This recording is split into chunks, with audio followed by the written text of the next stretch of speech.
بسم الله الرحمن الرحيم الحمد لله رب العالمين الحمد لله الذي هدانا لهذا وما كنا لنهتدي لولا أن هدانا الله أشهد أن لا إله إلا الله وحده لا شريك له وأشهد أن محمدا عبده ورسوله اللهم صل على محمد وعلى آل محمد كما صليت على إبراهيم وعلى آل إبراهيم إنك حميد مجيد اللهم بارك على محمد وعلى آل محمد كما باركت على إبراهيم وعلى آل إبراهيم إنك حميد مجيد ورضى اللهم عن الخلفاء الراشدين وصحابة أجمعين ومن تبعهم بإحسان إلى يوم الدين أما بعد السلام عليكم ورحمة الله وبركاته. Mes sœurs, mes frères, les louanges, les remerciements, les éloges ne sièrent qu'on ne vivant qui ne meurt pas, Allah en dehors duquel il n'y a point d'être digne d'adoration, le parfait dans son être, le parfait dans ses noms et attributs, le parfait dans tous ses actes, qui oscille d'une part entre sa bienveillance, sa bonté, sa miséricorde vis-à-vis de ses créatures, celui qui a tout créé sans besoin,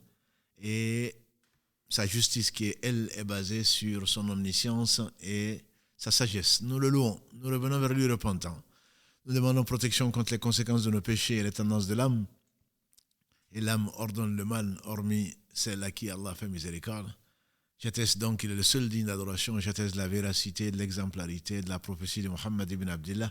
Qu'Allah bénisse ce prophète, sa famille, ses compagnons et tous ceux qui les auront suivis dans le droit chemin et nous fasse l'insigne honneur d'en faire partie. Ensuite donc, bienvenue dans ce jardin du paradis, donc des endroits, des cercles, des assemblées bénies, Inch'Allah, dans lesquels Allah subhanahu wa ta'ala a voulu qu'on l'évoque, puisque pour qu'on puisse évoquer Allah, il faut qu'Allah nous évoque pour qu'on puisse l'évoquer. C'est le premier, c'est le dernier. Et donc, dans ce cercle, aujourd'hui, Inch'Allah, l'épisode qui nous intéresse dans la série Le sens des épreuves et qui n'est pas éprouvé.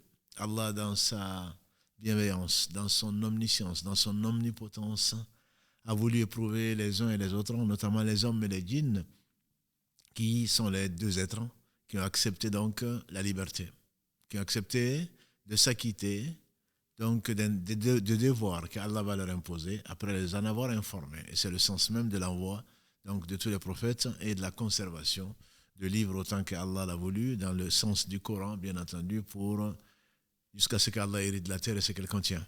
Ces épreuves, c'est le lot de tout un chacun.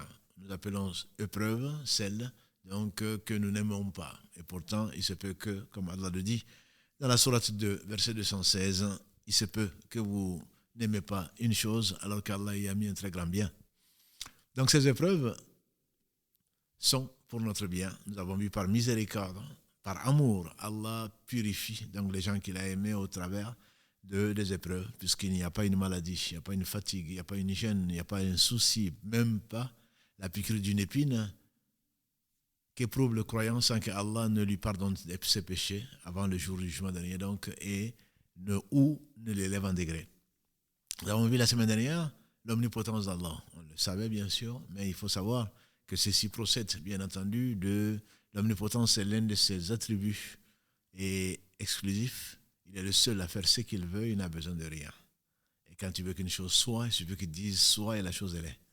Aujourd'hui, si Allah le veut, quelque part, c'est la suite de l'omnipotence, mais que nous avons remis dans un contexte qui est un peu différent, qui est le fait donc que si Allah fait ce qu'il veut, c'est dans le bien et pour le bien de son serviteur et pour le rapprocher les croyants. En effet, parmi les choses extraordinaires pour le commun des mortels, celui qui ne connaît pas Allah en tout cas, c'est le fait par exemple qu'il est donné à Abraham et à Hajar, puis à Sarah, à la femme également de Zacharia, il leur a donné des enfants alors que c'est très tard. Un peu pour que les uns et les autres comprennent ou réalisent que si Allah ne donne pas une chose, ce n'est pas parce qu'il ne veut pas ou qu'il ne peut pas. Il y a une sagesse qui gouverne tout cela. Allah subhanahu wa ta'ala a voulu, après avoir éprouvé Ibrahim, qui est passé donc par le feu, et comme nous l'avons vu la semaine dernière, feu auquel il a ordonné de ne pas le brûler, et le feu ne l'a pas brûlé, et tout ce qui est sur la terre, dans les cieux, obéit au Seigneur des mondes. Ensuite, il est sorti de là, il est parti en Palestine, puis il est parti en Égypte. Comme vous le savez, l'histoire est belle et longue. Et le pharaon, comme les dictateurs tyrans de ce bas monde, veulent tout posséder, alors qu'ils ne possèdent même pas la capacité de se défendre et même de dormir ou d'aller aux toilettes, mais ils se prennent pour ceux qui ne sont pas, les tyrans, oubliant que le véritable roi de toutes choses, c'est Allah et à tout jamais. Et donc le tyran a voulu s'emparer de son épouse Sarah, qui est une croyante, comme on le sait. C'est une femme effectivement qui était très belle. Le prophète alayhi salatu wassalam nous a enseigné dans un hadith authentique que Sarah c'était peut-être la plus belle femme après sa mère, Ève. Elle avait la moitié de la beauté donc des femmes. Et le pharaon n'en revenait pas. Il a voulu, comme c'est dans leur sang, entre guillemets, c'est dans leur tradition, il a voulu donc la posséder, il a voulu la prendre comme femme ou concubine. Et c'est sans compter avec l'omnipotence d'Allah et la protection qu'Allah a accordée aux croyants. Et c'était une croyante. Quand il a voulu s'approcher d'elle, elle lui a demandé un temps pour qu'elle fasse sa prière. Elle a demandé à Allah subhanahu wa ta'ala de la protéger. Telle est l'attitude, plus que conseillée, d'un croyant. Et c'était l'exemple du prophète sallallahu alayhi wa sallam. Ensuite, donc, chaque fois qu'il était préoccupé, chaque fois qu'il avait des soucis, il demandait à Bilal alayhi salam d'appeler à la prière pour qu'il se délecte, pour qu'il se confie à son Seigneur. Il a dit, on m'a fait aimer 3 choses de votre vie d'ici-bas, mais la prunelle de mes yeux, celle à laquelle je tiens le plus, c'est la prière. Donc chaque fois qu'une chose arrive, nous pensons aux causes secondes en oubliant la cause première qui est Allah subhanahu wa ta'ala, n'arrive que ce qu'il veut. Elle a fait donc sa prière et le pharaon a voulu l'approcher et dans une version, il a été paralysé, dans une autre, il a perdu la conscience. Après, Allah subhanahu wa ta'ala lui a redonné ce qu'il avait perdu et à nouveau il a voulu s'approcher d'elle et au travers de son invocation. Et comme le disait le prophète sallallahu alayhi wa sallam, l'adoration, si tu veux savoir ce que c'est bien l'invocation. Ad-du'a wa al-ibada. À nouveau, il s'est approché d'elle et il a perdu son contrôle. Soit il a été paralysé, soit il a perdu connaissance. Une 3e fois, il a essayé, même motif, même résultat, même punition. Il a dit, ramenez cette femme, ce n'est pas une femme que vous m'avez amenée, c'est plutôt une diablesse. Et on dit qu'il a donné un cadeau à Sarah Hajar, qui est donc la mère d'Ismaïl. Et Allah a voulu, subhanahu wa ta'ala, que Sarah n'ait pas d'enfant et que Sarah ait, d'après la tradition, offert plutôt cette jeune femme à son mari, Ibrahim, qui a eu donc un enfant qui s'appelait Ismaïl. On dit qu'Ibrahim, alayhi salam, quand tu as eu Ismaïl, on disait qu'il avait la centaine. Il était âgé de 100 ans ou presque quand il a invoqué Allah subhanahu wa ta'ala d'avoir un enfant. Et en réalité, Allah ne l'a pas donné de là où il attendait, ni quand il voulait. Allah lui a donné d'une Égyptienne, et alors que lui, son épouse, en tout cas la première, c'était Sarah. Et ce n'est pas quand il voulait, puisqu'il a attendu que Allah exauce son invocation. Ce n'est pas parce qu'il ne peut pas, c'est parce qu'il est sage. C'est une épreuve également. Donc mes sœurs en particulier, puisque souvent, quand elles veulent des enfants, quand les hommes veulent des enfants, c'est surtout les femmes qui ont cet instinct et qui, quelque part, sont frustrées de ne pas en avoir. Parce que cela fait partie de la personnalité féminine, ce que Allah a mis donc, en la femme. Et elle n'avait pas d'enfant. Et donc Allah subhanahu wa ta'ala, malgré ce qu'il sait, et il va lui donner un enfant, on dit 7 années plus tard, qui va s'appeler Ishaq, alayhi salam. On dit qu'il y a 7 ans à peu près, dans les traditions, 7 ans entre Ismaïl et Ishaq. Ismaïl étant l'aîné, c'est d'ailleurs la sagesse pour laquelle chaque fois que Allah parle de Ismaïl et de Ishaq, Ismaïl vient toujours avant Ishaq. Et donc Allah a donné Ismaïl à Ibrahim, alors que on dit qu'il avait une centaine d'années. Et pourtant, comme on le verra, et c'est peut-être une des raisons pour lesquelles Allah subhanahu wa ta'ala a voulu rapprocher Ibrahim comme il n'a rapproché personne d'autre que Muhammad alayhi salatu wassalam. Wa taqada Allah Ibrahima khalila. Le khulla, disent les Arabes, c'est l'intimité. On traduit ça parfois comme ami intime. On ne peut pas parler d'ami pour Allah subhanahu wa ta'ala, à qui rien ne ressemble. Mais c'est celui qui a rapproché le plus, c'est Ibrahim et son aïeur petit-fils, Mohammed, qu'Allah bénisse tous les prophètes.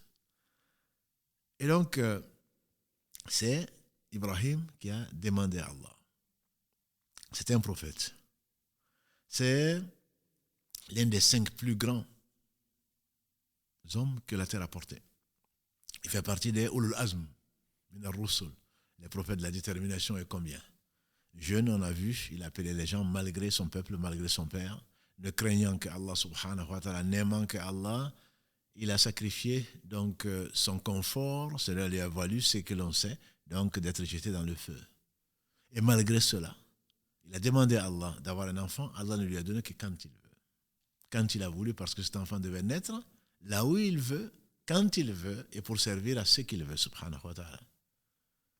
Donc, pour assurer mes frères et mes sœurs, Allah nous relate également, notamment dans la sourate 19, l'invocation de Zacharie, prophète, le père de Yahya, lui aussi prophète, qui est né alors que sa femme était stérile.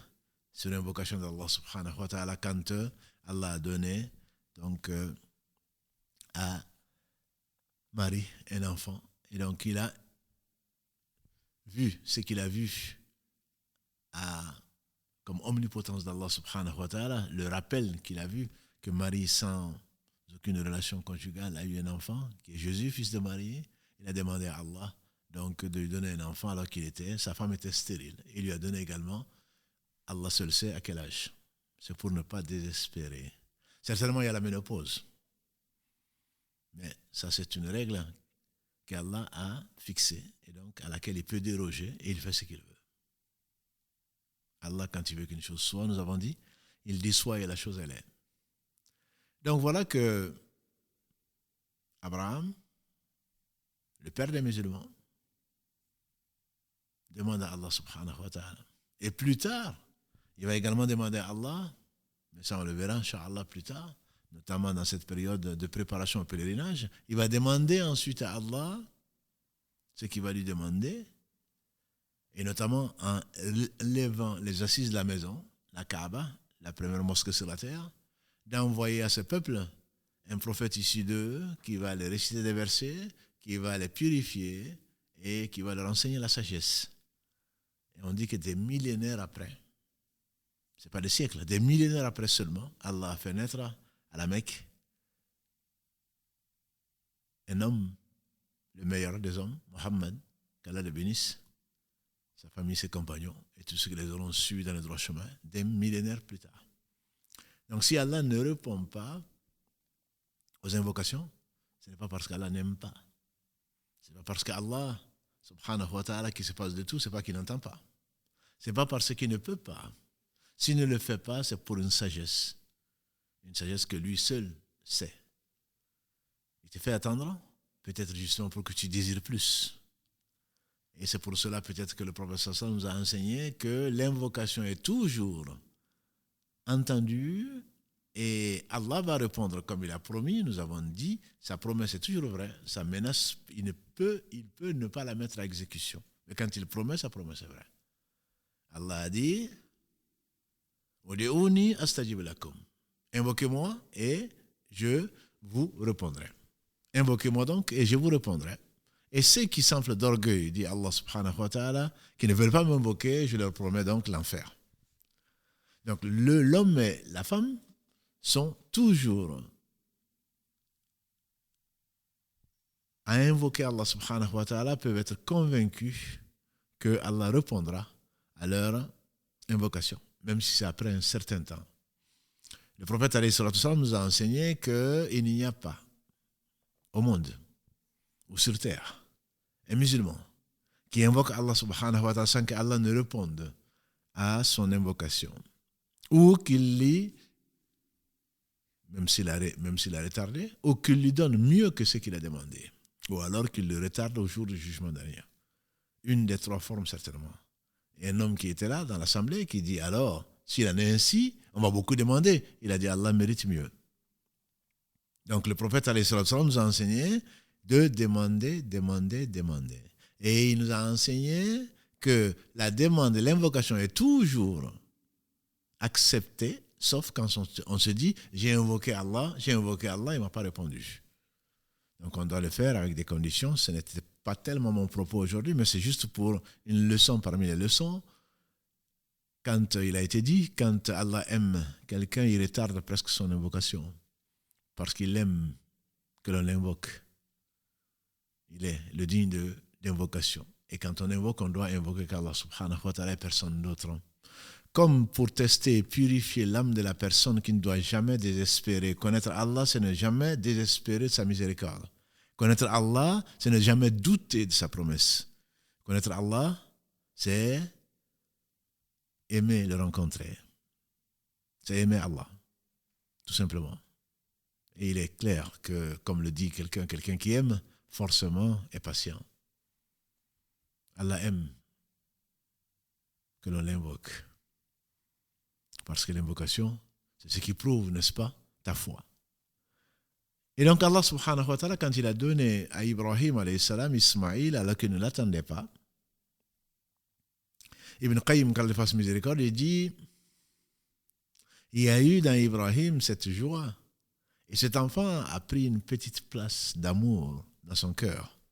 Or Allah est jaloux, comme l'a dit le prophète sallallahu alayhi wa sallam. Saad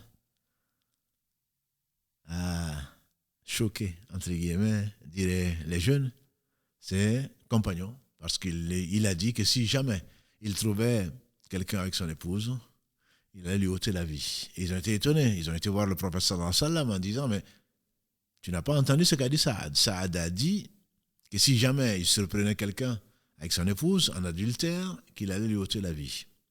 Et le prophète sallallahu alayhi wa sallam, loin d'être choqué, lui leur dit, vous vous étonnez, n'est-ce pas, de la jalousie de Saad? Moi, je suis plus jaloux que Saad. Et Allah est plus jaloux que moi. Bien entendu, on reviendra, incha'Allah, sur cette jalousie, sa compréhension surtout, puisqu'il se passe de tout, subhanahu wa ta'ala. Allah est plus jaloux, et dans une version, il a rajouté, est-ce que vous ne voyez pas? C'est à cause de cette jalousie qu'il a interdit des choses. C'est-à-dire, la jalousie d'Allah subhanahu wa ta'ala, c'est le fait, il a interdit des choses et tu te rapproches de ça. Il aime des choses et tu ne le fais pas. Il interdit des choses et tu les fais. Et donc ça, c'est une jalousie qui ne sied qu'à sa majesté, subhanahu wa ta'ala. Rien ne lui ressemble. Il est l'audient et le loyant, donc parfait. Surat 42, verset 11. Il y a 4 types d'amour. Il y a 4 types d'amour. Quand on parle de jalousie, il n'y a pas d'amour sans jalousie. Celui qui aime, nécessairement, est jaloux. Il y a 4 types d'amour. Il y a l'amour d'Allah, subhanahu wa ta'ala. Il y a l'amour de ce que Allah aime. Et il y a l'amour également pour Allah. Et enfin, il y a un 4e, qui est du polythéisme, c'est l'amour avec Allah. L'amour d'Allah, en général, ne suffit pas pour échapper au malheur et au châtiment, ici-bas et ou dans l'au-delà. En effet, les polythéistes ou d'autres adeptes de différentes façons de vivre prétendent aimer Allah et personne ne peut le contredire sauf Allah lui-même. Et c'est une des sagesses pour lesquelles, disait Ibn Qayyim, quand il fasse miséricorde, quand les prétentieux ils sont nombreux, tout le monde a prétendu, ou beaucoup ont prétendu aimer Allah, Allah leur a donné tel un filtre sous forme d'entonnoir, avec un filtre. Allah dit dans la sourate Ali Imran 3, verset 31, Qul, dis-leur ya Muhammad, in kuntum tuhibbuna Allah fattabi'uni, yuhibbukum Allah, wa yaghfir lakum dhunubakum, wallahu ghafurur rahim. Dis-leur ya Muhammad, si vous prétendez aimer Allah, alors suivez-moi. Allah vous aimera et vous pardonnera vos péchés. Donc celui qui prétend aimer Allah doit suivre le prophète sallallahu alayhi wa sallam. Sinon son amour ne sera pas un amour sincère, un amour accepté, un amour agréé d'Allah subhanahu wa ta'ala. Donc aimer Allah nécessairement, c'est l'une des conditions pour que Allah accepte une œuvre, c'est, n'est-ce pas, la sincérité du musulman et en même temps le suivi de Muhammad sallallahu alayhi wa sallam. Si l'une des trois conditions manque, alors l'acte n'est pas accepté. Donc, aimer Allah, c'est un préliminaire, je dirais. Personne ne peut contester à quelqu'un d'autre, sauf Allah, qu'il aime Allah. Moi, j'aime Allah, on l'entend souvent chez nos frères, chez nos sœurs. Non, il aime Allah. Moi, j'aime Allah. Si vraiment tu aimes Allah, comme l'a dit le prophète sallallahu alayhi wa sallam, quand tu aimes vraiment Allah plutôt comme Allah l'a ordonné dans son livre, 3.31, Surat 3, verset 31, dit derrière Muhammad sallallahu alayhi wa sallam, aimer Allah est une prétention. Si vraiment vous prétendez aimer Allah, alors suivez-moi. Allah vous aimera, vous pardonnera vos péchés. On ne peut pas prétendre aimer quelqu'un et faire ou ne pas faire ce que la personne aime. C'est pour cela que la deuxième catégorie qui oblige et qui purifie ce qui définit cet amour, c'est aimer ce que Allah aime. Et certainement menteur, celui qui prétend aimer quelqu'un et n'aime pas ce que la personne aime. C'est l'une des trois missions des prophètes alayhi salam, faire connaître Allah, faire connaître ce que Allah aime et annoncer les conséquences de l'amour de ce que Allah aime ou le délaissement de ce que Allah aime. Et donc, ce Seigneur subhanahu wa ta'ala, donc aimer ce qu'il aime est une condition sine qua non pour que l'amour soit réel, pour que l'amour soit utile à la personne. Et c'est la raison pour laquelle Allah a ordonné un certain nombre de choses, dont les épreuves que nous traversons pour voir qui aime Allah et qui ne l'aime pas. Et la troisième catégorie d'amour, c'est l'amour pour Allah. Donc Ibn Qayyim disait qu'Allah fasse miséricorde, il n'y a pas d'amour intrinsèque pour autre que Allah. C'est pour cela d'ailleurs qu'il résumait en disant que la ilaha illallah, il y a d'autres êtres dignes d'adoration si ce n'est Allah. En fait, l'explication, c'est qu'il y a d'autres êtres dignes d'être aimés pour lui-même si ce n'est Allah. Bien sûr, dans l'islam, malheureusement, beaucoup de musulmans ignorent l'islam et on parle de tout presque sauf d'amour. Alors qu'en réalité, c'est l'amour qui prévaut. Ibn Qayyim disait encore, la foi est tel un oiseau. Et tel un oiseau, le cœur, c'est l'amour. Et les deux ailes, c'est l'espoir et la crainte. Un oiseau qui n'a pas de cœur n'est plus un oiseau. Il est mort il y a bien longtemps. Il n'est plus un oiseau, c'est un oiseau qui est mort. Et il se trouve que très peu de musulmans plutôt parlent d'amour et n'aiment pas vraiment Allah, malgré nos prétentions. Il dit les deux ailes, si l'oiseau se retrouve avec une aile, une seule aile et pas deux, l'oiseau ne peut pas voler. Donc il y a un excès d'un côté, Satan pousse à l'un des deux excès, soit l'extrémisme, dans le sens de, ou le laxisme, soit le rigorisme, soit le laxisme. Et c'est pour cela que l'islam est la religion du juste milieu, donc pas d'extrémisme, c'est ça la sunna, ni d'un côté ni de l'autre. Donc celui qui est un oiseau, dont privé plutôt de l'une des ailes, nécessairement sera la proie du prédateur. Et le prédateur ici, on pense à Satan, sera la proie du prédateur. Celui qui espère beaucoup en Allah et qui ne le craint pas, certainement sera un désobéissant. Celui qui craint Allah au point de ne pas espérer en lui sera frustré et peut arriver à des conditions, il aura adoré autre que Allah, puisque Allah dit, entre autres, dans la sourate 39, verset 53, قل يا عبادي الذين أسرفوا على أنفسهم لا تقنطوا من رحمة الله إن الله يغفر الذنوب جميعا إنه هو الغفور الرحيم. Dis-leur, ya Muhammad, ô mes serviteurs qui sont fait outragement tort, jamais ne désespérez de la miséricorde d'Allah. Allah pardonne tous les péchés, il est certainement le grand pardonneur, ou celui qui pardonne, et le miséricordieux. Donc, toujours, le croyant, il est entre l'espoir et la crainte. L'espoir qu'Allah va lui pardonner, l'espoir qu'Allah va lui faire entrer au paradis, l'espoir qu'Allah va lui faire miséricorde, et la crainte qu'Allah n'accepte pas de lui. On a vu, on est revenu souvent sur le verset 60 de la sourate Mu'minun, et où notre mère Aïcha, qui a dit au prophète sallam, on trouve ce verset 60 de la sourate 23 Al-Mu'minun, qui dit ceux qui œuvrent comme les bienfaisants et qui craignent la rencontre d'Allah. Est-ce que ce sont, ya Rasulallah, est-ce que ce sont les voleurs? Est-ce que ce sont les fornicateurs? Est-ce que il a dit, oh non, fille du véridique, c'est qu'Abou Bakr, qu'Allah l'agréé? Non, ce sont des gens qui ont prié, ce sont des gens qui ont jeûné, mais ils craignent qu'Allah ne l'accepte pas.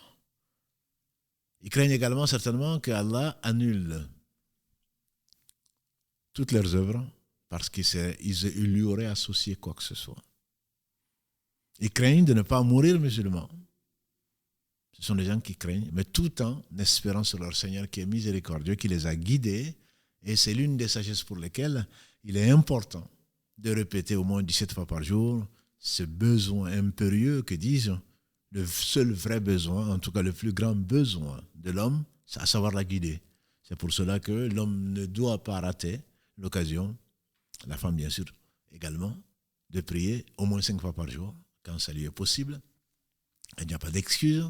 Ihdina as-sirata al-mustaqim, guide-nous donc dans le droit chemin. Donc ce chemin qui est celui du juste milieu, qui est le chemin des gens qui ont obéi à Allah, parce qu'ils l'ont aimé. Est certainement menteur celui qui prétend aimer et qui n'obéit pas au désir, entre guillemets, surtout de celui qui n'a besoin de rien, au désir de celui qu'il prétend aimer.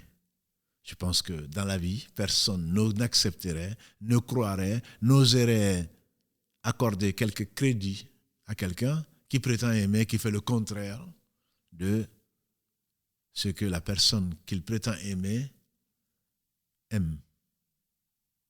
Donc c'est la raison pour laquelle l'obéissance traduit l'amour de la personne. Mais nous sommes assez administratifs. On ne voit que la crainte. On ne voit que la crainte, alors que l'amour est vraiment le cœur de la foi. Donc ça, c'est la deuxième catégorie qui va confirmer, qui va conforter l'amour véritable d'Allah subhanahu wa ta'ala, c'est aimer ce qu'Allah aime. La troisième catégorie d'amour est celle un peu synonyme de cette autre, c'est aimer pour Allah. Qu'Allah n'accepte pas que l'on aime avec Allah. Ça, c'est la quatrième catégorie. C'est pour cela qu'il dit dans la sourate 2, verset 165, وَمِنَ النَّاسِ مَنْ يَقُولُ وَمِنَ النَّاسِ مَنْ يَتَّخِذُ مِنْ دُونِ اللَّهِ أَنْدَادًا يُحِبُّونَهُمْ كَحُبِّ اللَّهِ وَالَّذِينَ آمَنُوا أَشَدُّ حُبًّا لِلَّهِ. Il y a des gens qui prétendent, il y a des gens qui aiment en dehors d'Allah, des créatures donc, comme ils aiment Allah. Mais les croyants sont bien plus forts en amour. Verset 165 de la sourate Al-Baqarah. Ils prennent des proches, ils prennent des gens qu'ils aiment comme ils aiment Allah. Alors qu'en réalité, les croyants sont bien plus forts en amour. Aimer avec Allah, Allah n'accepte pas. C'est du polythéisme. Et les actes sont annulés. Et c'est le seul péché, comme on le sait, qu'Allah ne pardonne pas pour celui qui meurt dans cet état. Inna Allah la yaghfiru an yushraka bihi wa yaghfiru ma duna dhalika liman yasha. Allah dit dans la sourate 4 des femmes, verset 48, et également dans le verset 116 de la même sourate, Allah ne pardonne pas qu'on lui associe quoi que ce soit. En dehors de cela, il pardonne à qui il veut. Aimer avec Allah est du polythéisme. C'est pour cela qu'on ne peut aimer que pour Allah. C'est la troisième catégorie d'amour. Quand on aime le prophète sallallahu alayhi wa sallam, quand on aime le bien, quand on aime quoi que ce soit, c'est pour Allah. C'est pour cela que ne parviendra à la vraie foi que celui qui aime pour Allah, déteste pour Allah, donne pour Allah et refuse de donner pour Allah. Et également ne goûtera la saveur de la foi, comme l'a dit le prophète sallallahu alayhi wa sallam, que celui qui aime Allah et son prophète au-dessus de tout. Donc cet amour, c'est pour Allah. On n'aime pas autre que Allah de façon pour la personne elle-même. Celui qui aime autre que Allah avec Allah, certainement, est un polythéiste. Et c'est la raison pour laquelle, donc, Allah subhanahu wa ta'ala purifie les meilleurs d'entre nous par le fait de les priver de ce qu'ils aiment à côté d'Allah. Allah, c'est tout. Cet enfant, Ismaïl, prophète, fils de prophète, alayhi salam, commençait à prendre la place, disent certains gens de science, dans le cœur de son père Ibrahim. Il reste un homme. Les prophètes restent des hommes. Ils ne peuvent rien pour eux-mêmes. Et toutes les faveurs reviennent à Allah. Et donc cet amour, Allah n'accepte pas. Il est jaloux. Allah ne veut pas partager.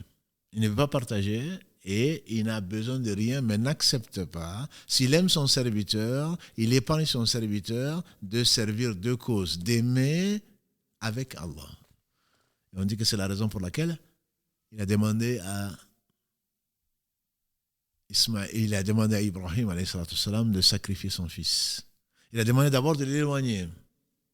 Ce qui a amené ce que ça a amené, l'éloigner dans un terrain désertique, si vraiment c'est lui qu'il aime. Si c'est vraiment lui qu'il aime, lui seul qu'il aime. Parce que deux amours ne cohabitent pas dans le même cœur. Encore une fois, il est hors de question de nier l'amour naturel. Ce n'est pas ce qu'on veut dire.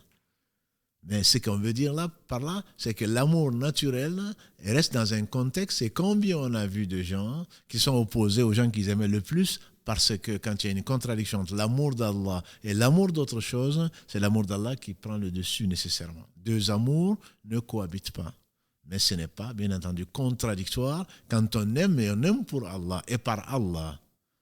Quand on voit des gens qui font du bien, on les aime pour Allah, on les aime par Allah. C'est Allah qui nous fait aimer. Mais ce n'est pas on aime pour nos passions ou pour autre chose. C'est pour cela d'ailleurs, en français, sans que ce soit du polythéisme, en tant que tel, quand on dit j'adore, ça j'adore, c'est-à-dire que j'ai un penchant tel que je ne peux pas me résister, je ne peux pas résister. Alors quand l'homme abandonne ce qu'il aime, c'est parce que c'est pour une chose qu'il aime encore plus. On peut aimer plusieurs choses, mais on doit abandonner les autres choses que l'on aime pour ce que l'on aime le plus. Et donc, quand on accepte, comme le médicament, de prendre une chose que l'on déteste, c'est parce qu'il y a plus détestable. On préfère prendre cette chose-là plutôt que d'avoir affaire à choses plus détestables, surtout vis-à-vis de ses conséquences. C'est la raison donc pour laquelle on dit, Allah subhanahu wa ta'ala a dit à Ibrahim d'abandonner cet enfant dans un terrain désertique, ô combien hostile, qui ne connaissait pas, qui est la Mecque. Et donc ensuite Allah, qui est la Mecque, qui sera la Mecque plutôt, ensuite Allah en fera sortir ce qu'il voudra, comme on le verra Inch'Allah peut-être la semaine prochaine, ou en tout cas une autre fois. Mais en tout cas, Ibn Qayyim disait que le fait de demander à Allah de sacrifier Ismaïl, le but n'était pas le sacrifice. Le but n'était pas le sacrifice. C'est sacrifier l'amour qu'il avait, que le père avait pour son fils. Pour Allah. Une fois qu'il a manifesté, il a vu un rêve, un songe. Verset 101 et 102 de la sourate 37, Safat. Quand il dit, Ya bunay, inni ra'a fil manam, ani udbahuk, fanzuru madha tara. Mon cher fils, je me suis vu en songe en train de te sacrifier. Dis-moi, qu'est-ce que tu en penses? Et Allah dit dans cette belle sourate, dans ce beau verset, Ya abati, lui dit son fils Ismaïl, if'al ma tu'mar, fais donc ce qui t'a été ordonné. Satajuduni, insha'Allah sabira, tu me trouveras certainement patient. Et c'est quand Allah parle de lui, Ismaïl alayhi salam, il parle de Ghulamun Halim, un enfant longanime, qui, bien qu'il pouvait ne pas accepter, a quand même accepté pour Allah. Il en a fait un prophète, même un messager.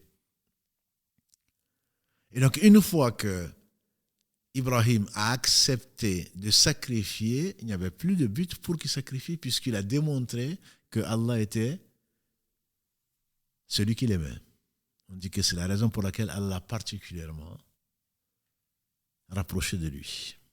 Ibrahim, Khalila, comme on a dit, Allah a pris Ibrahim comme un rapproché. Surat 4, verset 125.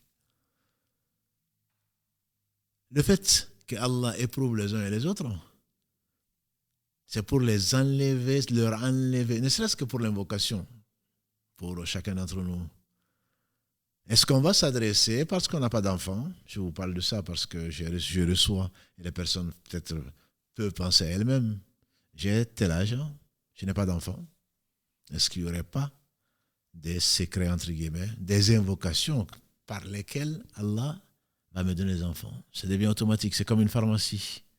On prend 3 comprimés par jour, il y a des charlatans qui vivent de ça, qui vont te promettre autre chose alors que ce sera le malheur dans ce bas monde et dans l'au-delà si tu meurs dans cet état-là.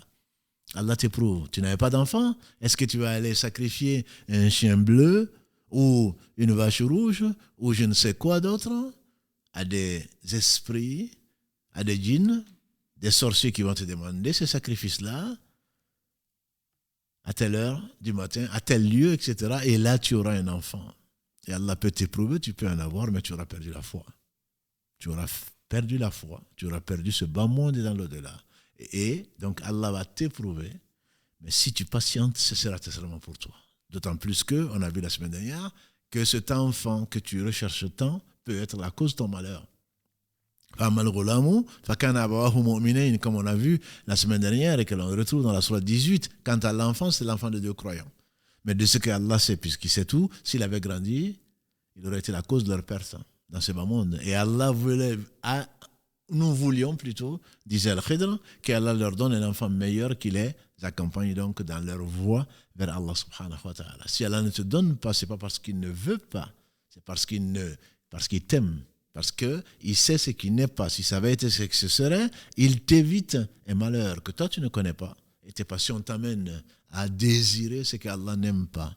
Alors, c'est la raison d'ailleurs pour laquelle, disait peut-être le prophète sallam, quand Allah aime son serviteur, il lui éloigne ce bas monde. N'as-tu pas vu que personne ne l'a emporté, ce bas monde, avec lui dans la tombe? Et que quand ce bas monde s'offre à eux, rares sont les gens qui résistent et qui oublient Allah. Combien de gens ne font pas la prière souvent pour cela? Ils n'ont pas le temps. Le temps passe trop vite. Et qu'est-ce que tu en as fait? Tu seras interrogé dessus. Et donc on court l'avidité de notre père Adam l'a mené à laisser tous les fruits du paradis pour aller manger de l'arbre interdit. Telle est la constitution naturelle qu'Allah a voulu comme épreuve donner donc au fils d'Adam. S'il avait une vallée d'or, a dit le prophète sallam, il en demanderait une autre. Ne remplira le ventre ou l'estomac du fils d'Adam que la tombe ou la poussière de la tombe, ou comme il a dit alayhi salatu wassalam. Donc si Allah ne te donne pas, c'est une épreuve certes, mais il sait pourquoi il ne te donne pas. Et également, il attend de toi que tu le reconnaisses et que tu le remercies pour ce qu'il t'a donné comme ce qu'il ne t'a pas donné. On a vu donc la parole de peut-être d'un homme en tout cas que l'on considère comme un saint et qui disait si Allah me donne, je suis content. S'il ne me donne pas, je suis 10 fois plus content. Mais bien sûr, ils sont beaucoup plus rares que cela. Beaucoup plus rares qu'on peut l'imaginer. On dit mais comment cela se fait-il? Il dit parce que si Allah me donne, il m'a donné ce qu'il aime. Ce que j'aime plutôt. Et s'il ne me donne pas, c'est qu'il m'a donné ce que lui il aime. Et il va me donner ce que lui il aime. Et donc, abandonner ce que l'on aime pour ce que lui il aime, Allah subhanahu wa ta'ala, voilà le rapprochement. Voilà la réussite. Et pas autre chose. Donc, le fait que dans ton cœur, des choses vont t'éloigner d'Allah, ou vont avoir de la place, ou tu vas avoir à hésiter entre ce que Allah aime et ce que toi tu aimes, Allah pour te purifier, pour purifier ses serviteurs qu'il a élus, ils ne seront vraiment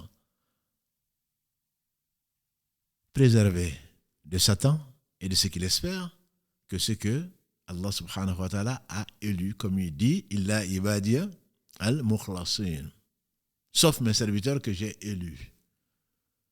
Et pour cela, il faut être mukhlis, mukhlasin, mukhlisin. Il faut être élu par Allah parce que tu as purifié ton cœur. Yawma la yanfa'u malun wa la banoun illa man ata Allah biqalbin salim. Ibrahim a fait dire dans la sourate, notamment dans cette sourate 26, les poètes, verset 88, si ma mémoire est bonne, où il dit le jour, il parle du jour du jugement dernier, où ni bien matériel ni enfant ne serviront sauf celui qui vient avec un cœur pur. On dit ce cœur pur, c'est quoi? C'est un cœur qui est exempt d'association, qui n'a rien associé à Allah, c'est surtout qui n'a rien associé à l'amour d'Allah. C'est lui qui met une petite place à autre que Allah, certainement, Allah le rejette. Il lit en substance dans le hadith Qudsi, il dit, je suis celui qui se passe du plus d'associés. Celui qui m'associe quoi que ce soit, je le laisse lui et son associé. Et donc, cette jalousie d'Allah dont nous parlons, c'est la jalousie que Allah, quand il aime quelqu'un, quand il aime un serviteur, il fait de sorte que ce serviteur ne soit pas dans la difficulté de savoir, mais Allah dit ceci, moi j'aime ceci, qu'est-ce qui n'est pas le choix. Et c'est l'un des très beaux versets de la sourate 33, verset 36, Allah dit « Wa ma kana li mu'minin wa la mu'minatin idha qada Allahu wa rasuluhu amran an yakuna lahumul khiyaratu min amrihim » Allah dit donc la sourate 33, verset 36, il n'appartient pas aux croyants ni à la croyante une fois qu'Allah a décidé d'une chose, qu'ils aient le choix. Donc Allah t'enlève ce choix-là. C'est pour cela qu'il a recruté les prophètes qui sont ses alliés parce qu'ils n'ont plus de choix. Leur volonté a disparu devant la volonté d'Allah. Quand Allah aime une chose, automatiquement il l'aime. Et s'il y a une quelconque hésitation, Allah éprouve les uns et les autres pour les en priver. C'est également ce qui explique l'éducation qu'Allah a donnée aux gens qu'il a aimés, notamment Muhammad sallallahu alayhi wa sallam. On se demande, mais comment se fait-il? Et les orphelins peuvent être rassurés pour cela. Nous sommes impatients, comme l'a été Moussa alayhi salam. Pourquoi Allah fait qu'on ne bénéficie pas de l'éducation parfaite? Nous, on l'imagine. L'éducation parfaite, en ayant un père, en ayant une mère, en ayant toute une famille autour. Mais ne vois-tu pas que le meilleur des hommes, Muhammad sallallahu alayhi wa sallam, est né, il n'a pas connu son père. Alam yajidaka yatiman fa'awa. Ne t'a-t-il pas trouvé plutôt orphelin et il t'a mis à l'abri? Abdallah, le père de Muhammad sallallahu alayhi wa sallam, est mort alors que son épouse Amina était enceinte de Muhammad alayhi salatu wassalam. Pourquoi? Parce qu'elle l'a voulu. Comme si l'amour que pouvait avoir ce jeune pour son père et ensuite pour sa mère qui va perdre, on dit à 2 ans, certains disent à 6 ans, comme si ceci allait être des obstacles, des embûches sur sa route pour l'amour parfait qu'Allah a voulu, Allah l'a aimé et Allah l'a choisi pour lui-même, comme il a dit à Moussa. Akhtarak, akhtart, ikhtiyar. Allah l'a choisi pour lui-même. Et donc, il avait besoin de cet amour. Peut-être ce qu'on avait vu, donc il y a 2 épisodes, comment Allah a voulu que Moussa alayhi salatu wassalam grandisse dans la famille de Pharaon, loin de sa mère. Et Allah ne parle pas de son père.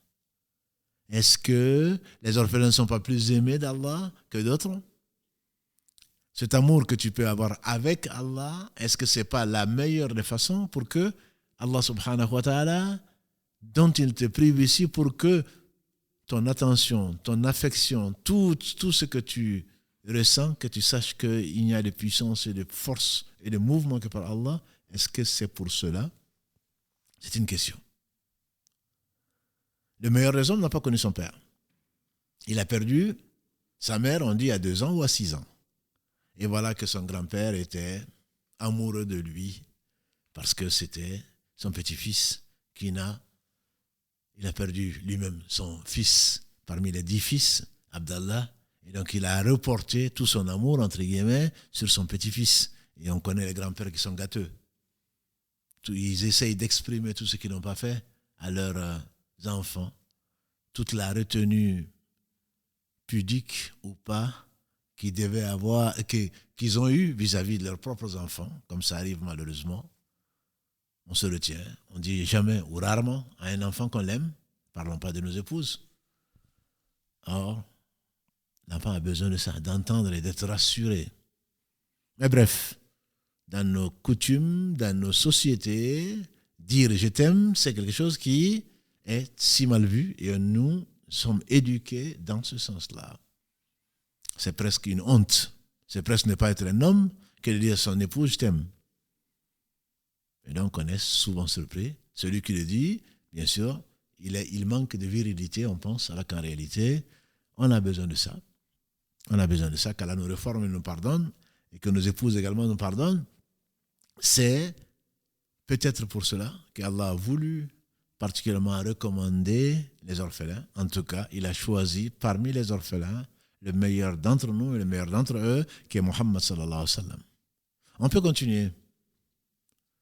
Muhammad sallallahu alayhi wa sallam a connu ce qu'il a connu en s'attachant qu'à Allah, il n'a jamais associé qui que ce soit à Allah. Et voilà que quand il va se marier avec notre mère Khadija, l'une des meilleures femmes que la terre a portées, il va avoir des filles, il va avoir des garçons. Et comme vous le savez, ces filles, que ce soit Zaynab, Kulthum, Fatima et Ruqayya, qu'Allah les agrée toutes, ont vécu le temps qu'Allah a voulu, et même qui ont connu la prophétie de leur père, sallallahu alayhi wa sallam, le choix qu'Allah a fait de lui pour être le meilleur des hommes. Mais aucun de ses fils n'a connu un âge avancé, pour ne pas dire ils sont tous. C'est pour cela qu'Allah dit dans la sourate 33, « Wama Muhammad, aba ahadum min rijalikum » La parole d'Allah est parfaite, comme lui, c'est le parfait. Allah dit dans la sourate 33, Mohammed n'est le père d'aucun de vos hommes. Il n'a pas dit il n'est le père de personne. Mohammed, Wama Mohammed. Mohammed n'est le père d'aucun de vos hommes parce qu'ils n'ont jamais atteint l'âge de la puberté. Ils sont tous décédés tôt. Que ce soit Al-Qasim, puisqu'on l'appelle Abu Al-Qasim, le père d'Al-Qasim, qui est son premier, jusqu'au dernier, qui s'appelait Ibrahim, qui est le fils de donc Maria, la copte. Allah subhanahu wa ta'ala a voulu que ses enfants, pour une sagesse que lui seul sait, ne vivent pas. Pourquoi? Allah le sait. Mais s'ils avaient vécu, Allah sait ce qui n'est pas, si ça avait été ce que ce serait. Mais l'histoire nous montre que des égarés ont déjà pris son cousin ou sa fille comme Dieu ou comme prophète, successeur ou pas, se sont égarés, ils ont égaré des gens en disant que c'était Ali qui devait être qu'Allah la grâce, c'est ça son cousin, même pas son fils, qui devait être le successeur désigné, etc., que sa fille serait, etc. Ça, c'est que l'histoire nous a enseigné. Que dire alors s'il avait laissé Al-Qasim ou Taha ou Ibrahim, si Allah avait voulu le laisser vivre? Bien entendu qu'il a, comme tout homme, il a été profondément affecté par le décès, notamment le dernier, puisque le hadith nous le rappelle, et quand on l'a vu pleurer, et on dit, « Ya Rasulallah, même toi tu pleures », il dit, oh, ça les pleurs sont une miséricorde de la part d'Allah. Ô Ibrahim, donc le petit qui venait de décéder, tu vas nous manquer. Parce que c'était un homme. Que dis-je? Le meilleur des hommes. Il était plus affectueux que quiconque. Il était le plus souriant des hommes. Il était le plus doux des hommes. Anas ibn Malik disait, je l'ai accompagné pendant 10 ans. C'était le plus doux des hommes. C'était le plus souriant des hommes. C'était le meilleur. Et il reste le meilleur des hommes. Donc il a pleuré. Pourquoi Allah le fait pleurer? Si Allah avait voulu, bien entendu, il serait heureux, entre guillemets, il n'aurait pas connu ces signes, parce que c'est un modèle. Parce que c'est un modèle, parce que c'est le meilleur des modèles qui nous reste et que Allah a voulu préserver. Par conséquent, si lui ne pleurait jamais, si lui ne s'était pas blessé, si lui n'a jamais été malade, on n'aurait pas connu. Si lui ne s'était pas trompé dans la prière, on n'aurait pas connu comment rectifier ceci et cela. Parce que c'était un homme. Allah a voulu qu'il soit le modèle de tout point de vue. Le meilleur mari, le meilleur père, le meilleur compagnon et celui qu'Allah a rapproché. Donc tout ceci n'est pas autre chose que d'enlever ce qui pourrait être quelque chose de l'empêcher dans sa marche vers Allah subhanahu wa ta'ala. Dans la sourate 94, Sharah, Allah dit subhanahu wa ta'ala, Alam nashrah laka sadrak wa wada'na anka wizrak. Nous n'avons pas ouvert ta poitrine et te dégager de ce poids. Et certains disent ce poids, c'est quand il était jeune, quand il était avec son frère de lait, et que l'ange Gabriel est venu avec un autre, qui l'ont saisi, et nous y croyons, qu'il a ouvert sa poitrine, et qu'il a ouvert sa poitrine en lui enlevant ensuite, laver sa poitrine, son cœur plutôt, avec de l'eau zemzem, et en lui enlevant la part de Satan.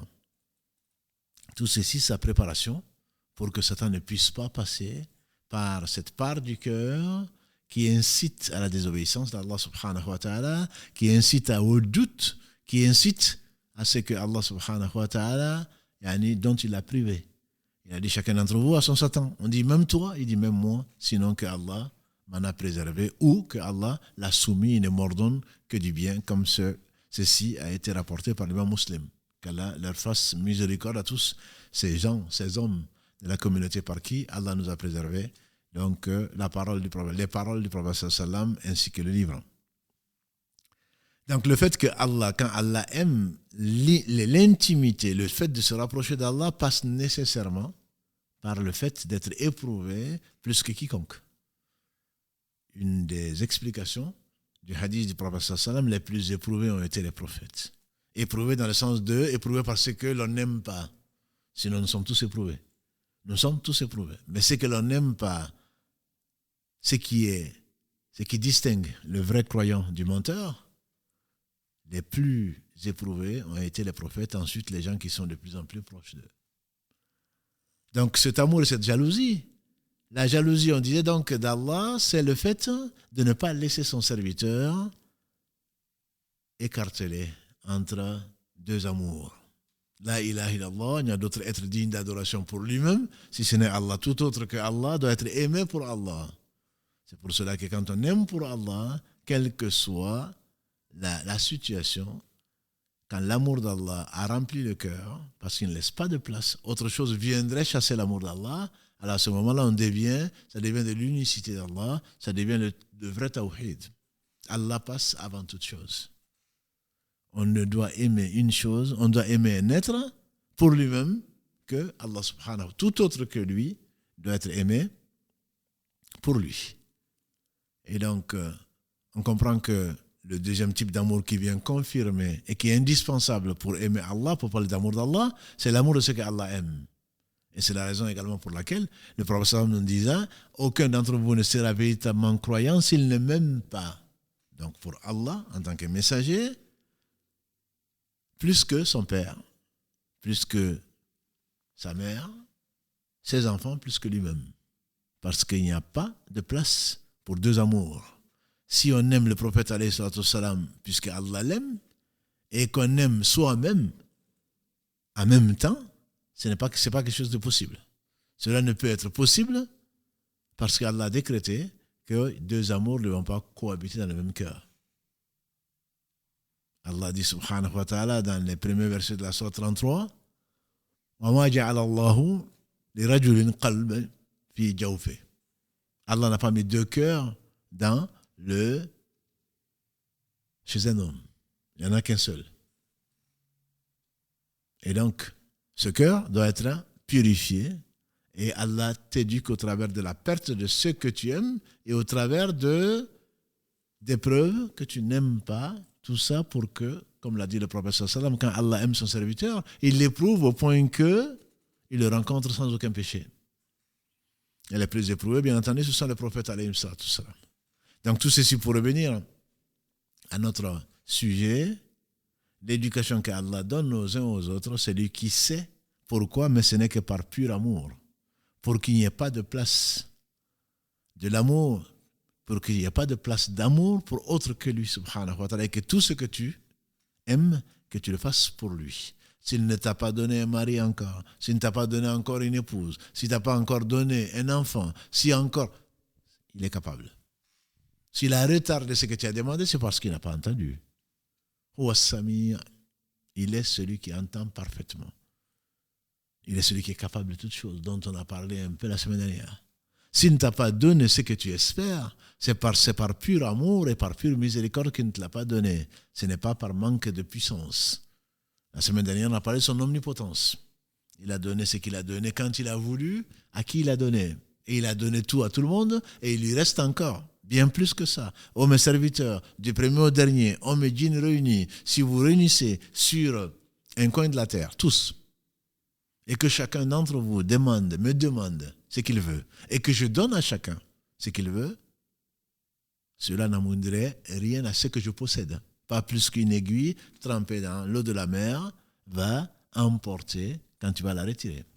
Le volume d'eau, même pas les microlitres, que tu vas emporter quand tu vas enlever une aiguille qui a été trempée dans l'eau de la mer par rapport à l'étendue de la mer. Donc Allah subhanahu wa ta'ala nous éduque. C'est l'un de ces trois noms qui sont les meilleurs de tous ces noms, et tous ces noms sont meilleurs, sont tous beaux et excellents. C'est Ar-Rabb. C'est celui donc qui t'accompagne, c'est celui qui, tel, on parlera aujourd'hui de Tarbiya, qui t'éduque, qui t'accompagne depuis qu'il t'a créé, c'est lui qui a tout créé sans besoin, et à chaque étape de ta vie, que dis-je, à chaque instant, puisqu'on ne peut pas se passer d'Allah le temps d'un clin d'œil, à chaque instant, pour t'amener là où lui veut. Tu peux résister si tu veux, mais n'arrivera que ce qu'il veut. Il accompagne celui qui veut aller vers lui. Et celui qui refuse d'aller vers lui, alors, très certainement, il le laisse à lui-même. C'est pour cela que souvent le prophète sallam dit « Ma yahdihillahu fahuwa al-muhtad » celui qui Allah guide, c'est voilà le bien guidé. « Wa man yudlil falan tajid lahu waliyan murshida » Et celui qui Allah égare, qui fait de la résistance, alors très certainement, tu ne lui trouveras pas quelqu'un pour le guider. C'est aussi vrai pour Israël, Jacob, alayhi salam. Jacob avait 12 enfants, 12 fils. Et on connaît l'histoire. Peut-être qu'on reviendra dessus, Inch'Allah. Et quand on dit que Jacob a trop aimé, les 10 autres, je ne parle pas de Benjamin, le frère de Youssouf, les 10 autres se sont coalisés parce qu'ils ont été jaloux de Youssouf, alayhi salam, toujours à côté de son père. Quand on dit que son père l'aimait beaucoup. Et c'est lui-même qui dit « Je serais triste de le voir quand les enfants sont venus demander d'aller le laisser jouer avec eux. » Il a dit « il va me manquer. Je serais triste par son absence, parce qu'il a beaucoup aimé. » Et certains savants disent que l'amour de Youssouf dans le cœur de son père a pris une toute petite place, bien que ce soit un prophète. Et quel prophète? Fils de prophète et petit-fils du rapproché d'Allah Ibrahim, fils de Ishaq. Mais que l'amour de Youssouf, alors il est resté, on dit, 30 ans sans Youssouf. Allah l'a privé de Youssouf et il pleurait parce que c'était un homme. Et il était triste, au point de devenir aveugle, comme on le voit à la fin de la sourate 12. Et qu'Allah lui a rendu la vue. Et il n'a jamais désespéré. Jamais désespéré. Ce qu'il a enseigné à ses enfants et ensuite au monde, au travers de ce qu'Allah a voulu conserver de son livre. Ne jamais désespérer. Ô mes enfants, allez-y chercher Youssouf et ne désespérez pas. Qui est-ce qui désespère si ce n'est un peuple injuste ou un peuple qui ne connaît pas son Seigneur? Donc Allah éprouve les uns les autres pour qu'il ne reste plus de la place, les meilleurs en tout cas, pour qu'il ne reste plus de la place pour autre chose, c'est par jalousie, disent les gens de science. Quant à l'homme, quant aux croyants plutôt, il va être jaloux. Jaloux pour Allah. Ibn Qayyim disait il y a deux types de jalousie. Je ne parle pas bien entendu de ceux qui sont jaloux de leur épouse, et c'est normal. Des épouses qui sont jaloux de leur mari, c'est normal. Je ne parle pas non plus de cette jalousie ça sont des jalousies qui sont normales, qu'Allah a créées, parce que quand on aime, on ne veut pas partager. On ne veut pas partager. C'est la conséquence de l'amour. C'est automatique. Je ne parle pas de cette jalousie qui est blâmable. Et contre le mal de celui qui jalouse, qui a envie, quand il a envie. Je ne parle pas de celui-là qui est un vilain défaut et qui mange les bonnes actions et qui vient du fait qu'on ne connaît pas son Seigneur. Sinon, pourquoi ne pas lui demander? Pourquoi vouloir du mal à l'autre? S'il a une chose que tu penses être bien, pourquoi tu ne demandes pas à ton Seigneur ce que tu ne connais pas? Et tu ne sais même pas ce qui lui a été donné, si c'est du bien pour lui ou si c'est autre chose. Je ne parle pas de cela. Je ne parle pas non plus de la jalousie qui est du mutanafis. La concurrence dans le bien, je ne parle pas de cela. Mais le croyant est jaloux de deux points de vue. Il est jaloux de deux points de vue.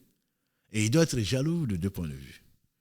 Cette jalousie, une catégorie de jalousie du croyant, je dis l'homme au cœur saint, je ne dis pas parfait, mais au cœur saint, qui recherche et qui aime tout pour Allah, ou qui aime ce qu'Allah aime, se doit d'être jaloux quand il voit qu'Allah est désobéi. Parce qu'il sait qu'Allah est jaloux, qu'Allah n'aime pas être désobéi, même s'il le permet, pour distinguer le sincère qui ne l'est pas. Donc c'est pour cela peut-être que le prophète sallam disait, dans nos émissions de samedi actuellement, dans la série qu'on a commencé, et on revient souvent sur ce hadith du prophète sallam, Man ra'a minkum munkaran falyughayyirhu biyadihi. Je parle de la série La Da'wa. Celui d'entre vous qui voit un fait blâmable, qui le change de sa main. Parce que c'est blâmable, parce qu'Allah l'a rendu blâmable. Blâmable parce qu'Allah l'a interdit. Blâmable parce qu'Allah ne l'aime pas. Donc celui qui voit un fait blâmable, qui le change de sa main, si c'est une autorité, si c'est sous son autorité. S'il ne peut, au moins de sa langue. On dit c'est le travail des savants, ou en tout cas tu sais que Allah n'aime pas ceci, tu le dis bien entendu de la meilleure façon, sinon au moins par ton cœur. Sinon il n'y a plus de foi, comme l'a dit le prophète sallam dans la version, en tout cas dans une des versions qui est rapportée par l'imam Muslim quand il fasse miséricorde. Donc le croyant est jaloux de voir Allah désobéir. Cela ne veut pas dire, bien entendu, qu'il va être agressif. Ud'u ila sabili rabbika bil hikmati wal mau'izati al hasana. Appelle au chemin de ton Seigneur par la sagesse et par la bonne exhortation. Donc il s'agit, ça c'est un autre domaine que, Inch'Allah, on va continuer. Donc cette série sur la da'wa, il ne s'agit pas de cela. Donc même quand tu vois un fait blâmable, il faut d'abord avoir de la science, il faut avoir de la bienveillance et ensuite il faut avoir de la tolérance vis-à-vis du comportement des uns et des autres. Si Allah avait voulu, tu seras à leur place et il sera à la tienne. Ça, c'est la première catégorie de jalousie qui est due à l'amour d'Allah. Tu ne peux pas aimer ce que celui que tu aimes n'aime pas. C'est impossible. C'est impossible. Et la deuxième catégorie de jalousie que tu dois avoir, disait Ibn Qayyim, c'est la jalousie que tu dois avoir pour toi-même, vis-à-vis de celui que tu aimes ou que tu prétends aimer. Cette jalousie, c'est quoi? C'est le fait de ne pas accepter, de te soumettre, de ne pas accepter, de t'humilier, de ne pas accepter, de dépendre d'autre que Allah. De ne pas te compromettre. C'est-à-dire quand tu es éprouvé par quoi que ce soit, tu as préféré Allah. Et par conséquent, tu ne dois pas te rabaisser, tu ne dois pas désobéir à Allah, tu dois éviter. Bien entendu, chacun d'entre nous se trompe. Désobéir, j'entends volontairement, parce que tu feras partie des ignorants. Et si tu meurs dans cet état, il se peut que Allah subhanahu wa ta'ala te fasse goûter les conséquences de ton oubli d'Allah. Et donc le fait que tu puisses être jaloux de toi-même, jaloux à cause d'Allah. Est-ce que Allah aurait aimé me voir faire ça? Non, j'ai honte. Est-ce que Allah aurait aimé que je ne fasse pas ça? Alors j'ai honte. Cela m'amène à bien faire, cela m'amène à m'abstenir. Comme on a dit, jalousie et plutôt amour et obéissance vont de pair. Ils ne sont pas du tout contradictoires, au contraire. Nous ne sommes plutôt administratifs. Ah, moi je prie, moi je jeûne, moi je fais ceci, moi je fais cela. Tu le fais pourquoi? Si l'amour n'y est pas, on a dit c'est comme un oiseau qui n'a pas de cœur. Et c'est ce qui explique en partie nos comportements aujourd'hui, parce qu'ils sont faits, malheureusement, pas de beaucoup d'amour. Ces comportements sont faits plus machinalement. Ces comportements, sur beaucoup d'entre nous, sont faits sans connaissance vraiment de ce pourquoi on le fait. Et les meilleurs d'entre nous, donc, ce sont les prophètes, alayhi salatu salam, et les meilleurs d'entre eux, c'est Mohammed, alayhi salatu salam. Donc, ces épreuves que l'on ne comprend peut-être pas toujours, et Allah nous donne ces exemples-là, notamment au travers de celui qu'il a rapproché avec Mohammed sallallahu alayhi wa sallam. Je parle d'Ibrahim alayhi sallam, quand Allah lui demande de sacrifier son fils, ou Allah le prive de ce qu'il aime, qu'il a demandé à Allah, et qu'Allah a retardé la satisfaction de ceci pour une sagesse, subhanahu wa ta'ala, qui est la sienne, qui est une sagesse parfaite comme lui, c'est le parfait. Ce n'est pas pour autre chose que de n'espérer que d'Allah, que ne demander qu'à Allah. Et donc c'est pour cela que place ton espoir à Allah. Wa tawakkal ala hayy alladhi la yamut, dit Allah. Et mets ta confiance au vivant qui ne meurt pas. Si tu mets ta confiance en quoi que ce soit d'autre qu'Allah, tu seras déçu. Parce qu'ils n'ont rien. Un pauvre qui demande à un autre pauvre. On te promet, ils te promettent ce qu'ils n'ont pas. Comment alors tu ne seras pas déçu? Bien entendu que tu seras déçu parce que c'est un charlatan ou alors il ne connaît pas. On dit connais ton âme, tu connais ton Seigneur. Connais ton Seigneur, tu connais ton âme. Et c'est la raison pour laquelle, disait Ibn Mubarak, qu'Allah lui fasse miséricorde, certains quittent ce bas monde en n'ayant pas goûté au meilleur de ce bas monde. On lui dit que c'est quoi? Il dit c'est l'amour d'Allah, la connaissance d'Allah, la nostalgie de le rencontrer. Qu'Allah subhanahu wa ta'ala nous fasse miséricorde dans ce bas monde avant l'au-delà et qu'il nous rassemble avec les gens qu'il aime parce qu'il nous a accordé d'abord son amour. Qu'Allah nous accorde son amour, l'amour des gens qu'il aime et l'amour des œuvres qui rapprochent de son amour. Tels sont les trois types d'amour qui sont acceptables et acceptés et louables et qu'Allah nous prive. Et qu'Allah nous préserve plutôt de l'amour d'autre que lui sous une forme ou sous une autre, apparente ou cachée. Et qu'il bénisse le meilleur des hommes, celui qui l'a rapproché avec son aïeul Ibrahim, j'entends Mohammed, sa famille, ses compagnons et tous ceux qui les auront suivis dans le droit chemin et nous fassent l'honneur donc d'en faire partie. Notre prochain rendez-vous, Inch'Allah, ce sera donc samedi à la même heure, je vais dire 19h30, Inch'Allah, pour continuer donc notre série sur la da'wah et pour revenir juste par rapport à l'émission donc où le live spécial que nous avons fait, vous avez été très nombreux hier donc à suivre ce live-là. Donc les références vous ont été données et aujourd'hui, il a été mis sur le site de la mosquée, www.mosquée, sans accent bien entendu, -mirail-toulouse.fr, un kit du pèlerin qui contient donc en route vers le pèlerinage des pages et des pages pour expliquer en détail ce qui attend les pèlerins et le viatique du musulman, comme on a dit, c'est un résumé qui pourra servir à celui qui a déjà révisé. Et c'est très simple, alhamdulillah, qu'Allah bénisse les gens qui y ont contribué. Et enfin, je pense que c'est 4 heures de cours audio sur le pèlerinage, son déroulement. Et qu'Allah subhanahu wa ta'ala nous facilite le bien là où il a mis et qu'il nous pardonne nos erreurs et qu'il bénisse Mohammed, sa famille, ses compagnons. Tous ceux qui les auront suivis dans le droit chemin, ils nous fassent l'honneur d'en faire partie. Donc, on remercie la partie technique aujourd'hui, et comme tous les mardis, c'est Karim. Priez pour lui. Et ceux qui étaient là hier ou qui sont là régulièrement au service d'Allah subhanahu wa ta'ala, qu'Allah les aime et qu'Allah les fasse aimer les gens qu'il aime subhanahu wa ta'ala et qu'il leur fasse aimer également les œuvres qui conduisent à cet amour. Et ce sont ces œuvres-là par lesquelles Allah subhanahu wa ta'ala nous aime et qu'Allah subhanahu wa ta'ala vous aime et nous préserve des conséquences de nos péchés. سبحانك اللهم وبحمدك أشهد أن لا إله إلا أنت أستغفرك وأتوب إليك سبحان ربك رب العزة عما يصفون والسلام على المرسلين والحمد لله رب العالمين والسلام عليكم ورحمة الله وبركاته.